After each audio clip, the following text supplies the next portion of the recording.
지금 일자리 관련해 가지고 기상천외한 일들이 나타나고 있습니다. 오늘 아침에 보면 조선일보에 식당에서 밥 먹고 사인 좀 해주세요 이라는 사람들이 나타나고 있다는 거예요. 자, 식당에 와서 혼자 밥을 먹고 그럼 이제 일어나서 동계산을 하려면서 주인한테 이제 여기 서류에 사인 좀 해달라. 당신한테는 손해가게 안 할 거니까 좀 해달라. 왜 그러냐 하니까 실업급여를 달라면 구직 활동을 해야 되니까 식당 주인한테 이 구직과 관련해서 면접을 받다라는 확인서라는 거예요. 그래서 손님인데 매몰차게 하기도 그래서 해주니 또 법을 어기는 것 같아서 마음도 좀 찝찝했는데 이제 한 카페 사장은 카페 와서 차 마셔서 그런 걸 해줬더만은 그 뒤부터 어떻게 소문이 났는지 여러 사람이 와서 명함을 달라 사인을 해달라 해서 곤혹스러웠다는 겁니다. 지금 실업급여가 최대 240일간 실직 전에 받던 월급의 50% 그러니까 월 최대 198만 원까지 받을 수 있는데 지난 2월 달에 체감 실업률이 14.4%가 되면서 이 액수가 엄청나게 누적되고 있다는 겁니다. 그런데 이게 지금 또 어떤 일이 있는가 하면 법률사무소에서 신입 변호사 채용 공고를 내며 월 400에서 450 4대 보험 청년 내일 채용 공제 가입 가능 등 급여 복리 혜택을 내거는데 작년 대기업 평균 초봉 4,060만 원보다 많이 버는 신참 변호사들한테 정부가 청년 내일 채용 공제를 해줘가지고 3년 뒤에 최대 3천만 원의 추가 목돈을 지어주겠다는 거예요. 이런 것도 해줄 사람한테 해줘야지 변호사들한테까지 이런 거를 해주느냐. 청년 내일 채용 공제라는 거는 한마디로 역소득세죠. 소득이 낮아서 돈을 모을 수 없는 젊은이한테 정부가 역으로 그 소득을 채워주는 저축을 형성시켜서 정부가 좀 보태줘서 요만큼만 넣으면 정부가 요만큼 더 보태줘서 목돈 마련을 도우려고 하는 중소기업 취업자들을 위한 그런 제도인데 이것이 고소득 변호사 같은 신입 직원에게 보너스를 주는 방향으로 쓰이고 있다는 거예요. 그래서 청년 내일 채용 공제는 중소기업이 새로 취업한 청년들에게 목돈 마련 기회를 주자고 2016년에 도입을 했는데 신입 청년이 2년간에 300만 원을 납입하면 정부가 기업과 매칭을 해서 1,600만 원의 목돈을 이렇게 마련해 주는 2년행이 있고 3년간에 개인이 600만 원을 납입하면 3천만 원의 목돈을 만들어주는 3년행이 있다는 거예요.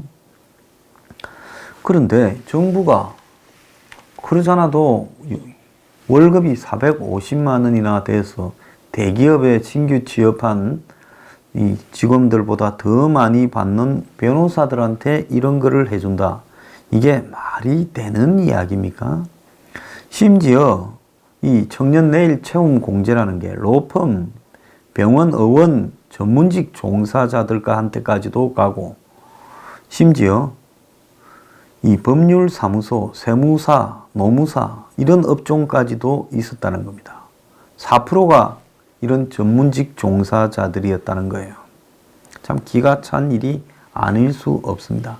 정작 이 혜택을 받을 수 있는 청년들은 이런 혜택을 못 받는다는 거예요. 이 수혜자가 왜 이런가 하면 배분을 할 때 대기업 수준의 중견기업에 2,366명, 300인에서 1,000명 미만 사업장에 9,494명. 그래서 이렇게 분담을 하다 보니까 전체 수혜자 가운데 300인 이상 사업장에 근무하는 사람이 총 11명이나 된다는 거예요. 네, 우리나라 임금을 보면 300인 이상의 사업장에 이 시간당 임금 기준을 100이라고 할 때 300인 이하의 사업장은 54.3으로 절반밖에 안 된다는 겁니다. 그래서 청년 내일 채용 공제가 결국은 중소기업이나 작은 회사에 취직을 해서 작게 받게 되었을 때 돈을 좀 소득을 형성해 주자는 건데, 괜찮은 직장에서 한마디로 구인을 할 때 이런 걸 해주니까 여기 와라.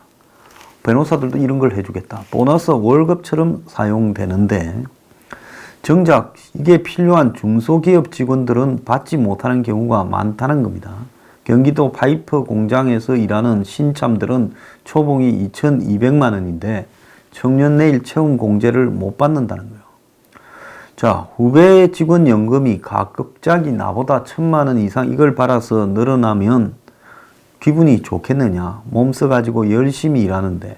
그래서 이 임금 역전, 즉 신참들 중에 이거 받는 사람들이 이걸 받지 못하는 오래된 고참들보다 훨씬 더 많이 받아버리니 기존에 일하던 직원이 서로 그만두겠다고 난리라는 겁니다. 왜? 한정이 있으니까.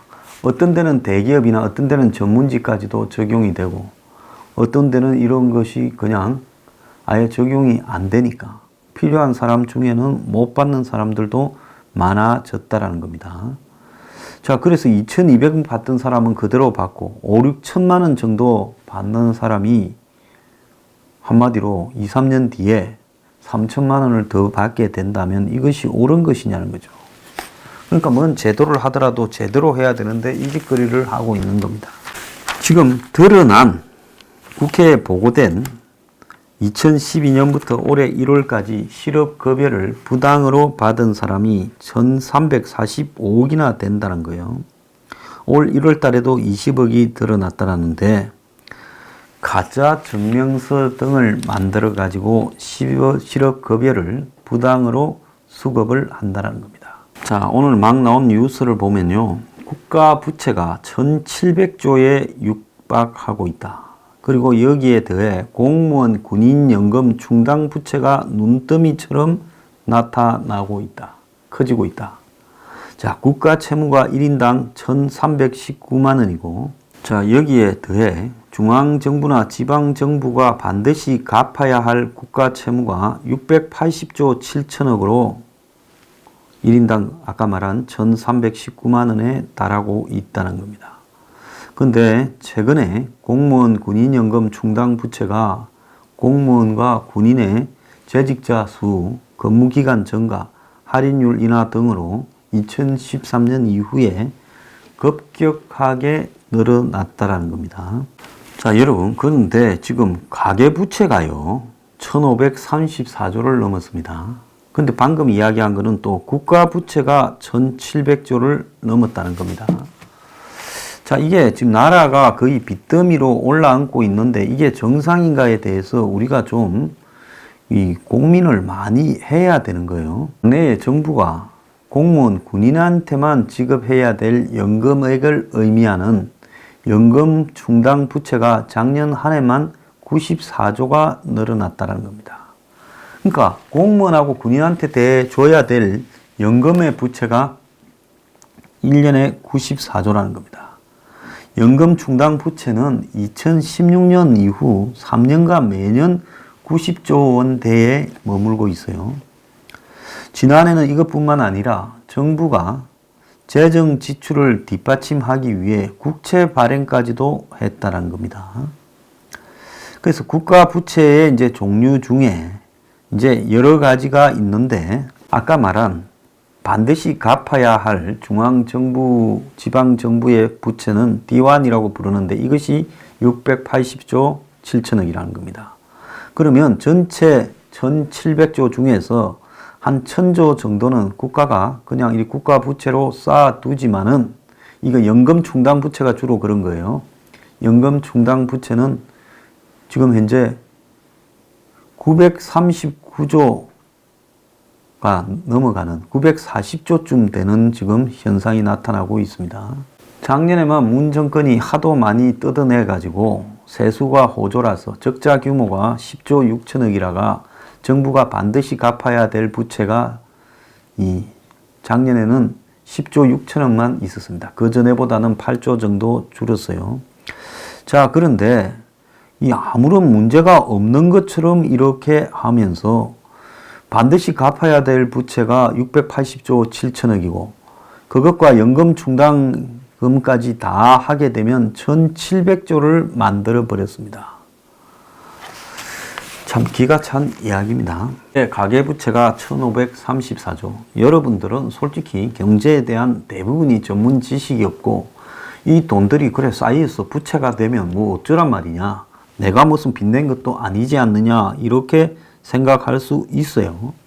그런데 국가가 국가부채나 가계부채를 지나치게 쌓아갔을 때는 반드시 그것이 큰 문제가 언젠가는 터질 수밖에 없고, 정권이 나중에 뭐 어떻게 되겠지 하고 나는 5년만 한다고 그냥 부채를 쌓아가면 주인이 5년마다 바뀌는 식당에서 주인 바뀔 때마다 빚내서 빚잔치하고 그냥 자기는 모르겠다 하고 가버리는 것과 똑같은 거라는 겁니다. 그런데 우리가 가계부채 중에서도 실질적으로 지금 신경을 써야 되는 부분이요, 부동산의 그림자 금융이라고 하는 부분이 있습니다. 우리가 중국의 부채 중에서 잡히지 않는 그림자 금융이 매우 크다라는데요.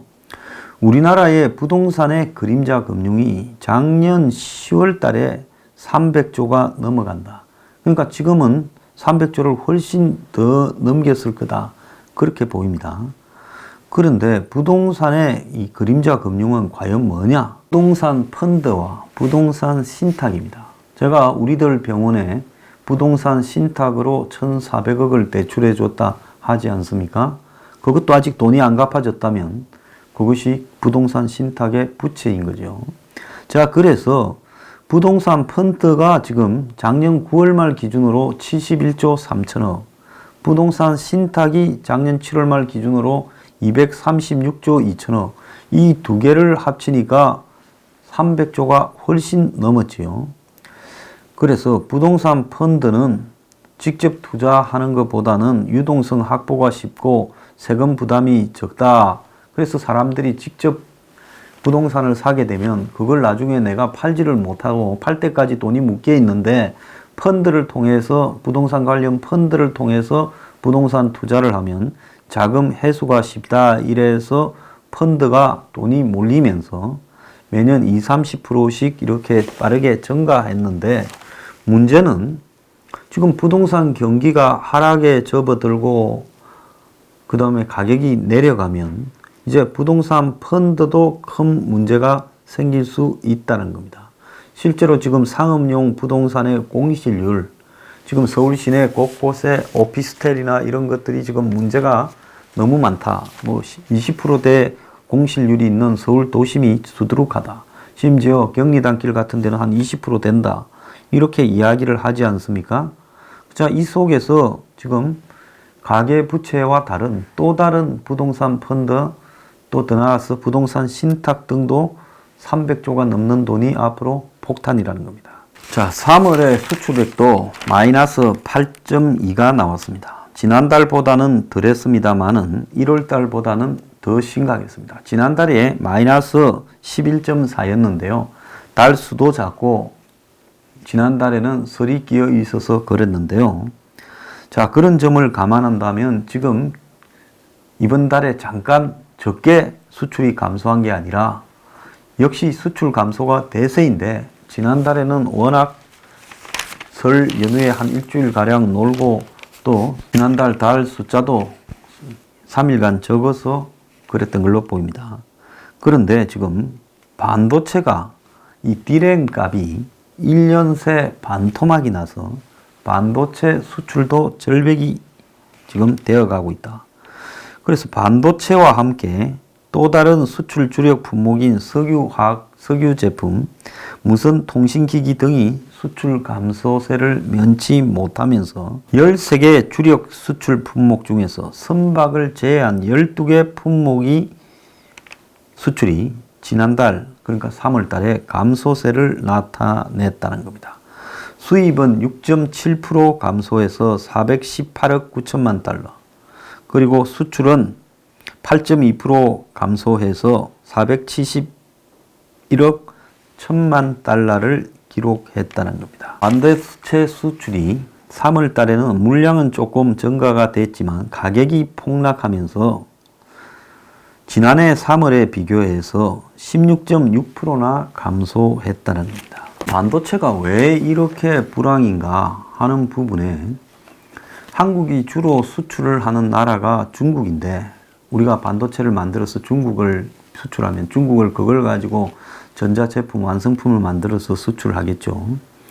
근데 정부는 올 하반기부터 이 경기가, 반도체 경기가 나아질 거라고 보지만은 업계는 이 올해 말까지 하락세가 계속 이어질 거고 결국은 이 수출이 반도체를 중심으로 해서 장기간 침체 상황에서 벗어나지 어려울 것이다 라는 부분이 지금 유력해지고 있습니다. 자, 지금 올해 반도체 수출 중에서 물량보다는 가격 하락이 너무 급격하게 떨어지고 있다는 거죠. 그래서 IT 기업 중심으로 이렇게 수요를 아예 줄이고 있고 그래서 수요가 줄다 보니까 수출액이 감소하는 상황이 악순환이 지금 벌어지고 있다는 겁니다. 반도체 가격이 하락을 하니까 구글, 애플 같은 이런 데에서 반도체 물량을 주문을 안 하고 있다는 거예요. 그래서 글로벌 기업들이 기존 반도체 재고를 몇 달치를 쌓아놓고 있는데 그걸 다 쓰면 그 사이에 가격이 더 내려가지 않겠냐. 그럴 때 우리가 다시 더 내려간 가격으로 사면 된다. 이러다 보니까 지금 반도체 가격이 폭락하는 현상이 여기저기서 나타나고 있는데요. 결국 이 핵심은요, 세계적으로 지금 경기 침체가 지속되면서 반도체가 들어가는 완성품들은 뭐 핸드폰도 그렇고 요즘 차에도 많이 들어가고 온갖 고급 전자제품에 다 반도체가 들어가는데 이런 제품들이 이제는 많이 안 산다는 겁니다. 소비가 둔화되어 가지고요. 그래서 꼭 필요한 것 외에는 안 사다 보니까 결국은 지금 전체적으로 수요도 줄어들고 또 그쪽에서는 주문도 줄이고 이러면서 악순환이 지금 반복되고 있다는 겁니다. 마지막으로요, 그 재계에서 지금 파시점 책 읽기가 유행이라는데요. 제목이 파시점인데 제가 얼마 전에도 한번 소개해 줬습니다만은 매드린 울브라이트 전 미 국무장관 여성이죠. 클린턴 때 국무장관을 했는데 자, 이 책이 트럼프를 다양한 파시점 성향의 지도자와 비교하면서 미국의 경제에 대한 우려를 했는데 지난해 11월 한국에 출판된 제목이 파시점 하나의 경고입니다. 그래서 이 책을 회사 간부가 사서 100권씩 나눠주고 의견도 교환하고 있다는데요. 이 책의 이 7장의 제목이 민주주의 독재인데 울브라이트 전 장관은 이 장에서 과거 공산주의자들이 선거로 체코를 장악한 이야기를 소개했습니다. 이건 언제 때 이야기인가 하면 체코가 독일이 제일 먼저 합병을 했죠. 프랑스, 네덜란드, 벨기에 침공 전에 히틀러가 미넨 회담에서 프랑스 총리와 영국 총리를 불러서 이 체코를 넘겨받았지요. 그래서 체코는 자기 운명을 결정하지도 못하고 넘어갔습니다. 그래서 체코에 있던 사람들 중에 상당수는 군대는 또 영국으로 가서 수천 명이 저항 세력을 했고 그러다가 그 하이드리 암살 사건까지 했지 않습니까? 그러고는 독일이 2차 대전에 졌을 때 망명했던 체코 정부의 대통령과 또 각종 군인들이 다 체코로 왔어요. 그런데 소련이 자기가 앞세우는 공산당들을 체코에 깔아놔서 또 영국에서 건너온 망명 정부에 죽도록 고생한 사람들을 이렇게 홀대했지요. 그러면서 선거가 벌어졌는데 그 선거에서 체코의 공산주의자들이 체코에 과거부터 내려오던 보수 세력이나 민주주의자들을 이기면서 체코 정권을 장악을 해서 체코를 공산국가화 시켜서 이 소련의 위성국가처럼 만들었어요. 그래서 프라하의 봄이라고 하는 60년대, 50년대에 여러 차례 체코 그 공산 정권이나 소련의 지배에 저항하는 운동이 있었지요. 자, 그래서 그 책에 단일 전당, 단일 목소리로 모든 국가기관을 제어하고 모든 사람을 대표한다고 주장하며 이 모든 속임수를 만인의 승리라고 부르는 것이 파시즘의 전략이다. 그래서 오늘날 체코 바로 옆에 붙어 있는 헝가리에 지금 오르반 빅토르라는 사람이 민족주의를 앞세워서 지금 사실은 독재를 하고 있죠. 그래서 일부 기업인들은 최악으로 치닫는 한일 관계를 이 경제에서 지금 발생하는 현상을 떠올린다라고도 말을 하지만은 오늘도 보면 경제로 옮겨붙는 한일 갈등 톱다운 방식으로 해법을 찾아야 된다. 일본이 한국의 CPTPP 가입 거부도 하고 있고 경제 보복을 지금 띄우면서 한국을 압박을 하고 있다. 자, 그래서 일본은 이 한국 정부가 바뀌지 않으면 이런 입장을 바꾸지 않겠다라고 하고 지금 닛산 자동차에서 한국에 위탁해서 생산하는 물량을 감소시키고 있고 재계에서 한일 관계가 도를 넘었고 정상외교가 6개월째 단절되어 있다. 이렇게도 이야기를 합니다. 그런데 재계에서 이 책이 화제가 되는 이유는 한국 기업이 최근에 놓인 상황이 이 책에서 시사하는 바와 유사하다는 거예요. 정부가 민주주의를 표방하면서 문정권이 독재로 가고 있고 그래서 기업에서 대관 업무를 하고 있는 한 기업인은 검찰, 공정거래위, 국세청 등 국가기관이 총동원되어 기업을 조사하고 있고 그래서 기업 고충을 말할 곳이 없고 말했다가는 무슨 일이 생길지 몰라 입을 다물고 있다. 파시즘이라는 책에서 나온 내용을 지금 보는 것 같다라고 이야기를 하고 있습니다. 자, 저도 이 책을 한번 사서 읽어봐야 되겠는데요. 한국의 경제가 무너지는 와중에 국가 체제가 좌파 파시즘으로 가면서 기업을 거의 억압을 하고 있습니다.